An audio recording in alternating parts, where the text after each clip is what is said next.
Ето кога един родител трябва да се извини на детето си. Първо, когато му се разкрещи. Може да каже това: извинявай, че ти се развиках. Това, че използвах висок глас, не ми помогна с абсолютно нищо. Трябваше да бъда малко по-спокоен. Когато родителя няма време за детето си. Може да отиде при детето си и да каже: извинявай, нямах време за теб, но след малко ще бъда свободен и ще можем да прекараме време само двамата. Когато родителя има нереалистични представи и очаквания за своето дете.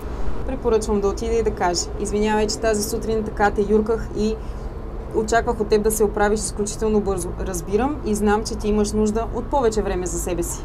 Когато родителя направи прибързано заключение. Ето какво може да каже: извинявай, че по-рано те обвиних, че счупи тази чаша. Знам, че не си го направил нарочно. Бонус съвета ми тук е да научите и детето си как да приема извиненията ви. Хубаво е, когато някой се извини на вашето дете, вместо аха или обикновеното добре, то да каже: благодаря ти за извинението, оценявам, че го направи. Изпрати това видео на някой твой приятел, който също има нужда от тези съвети.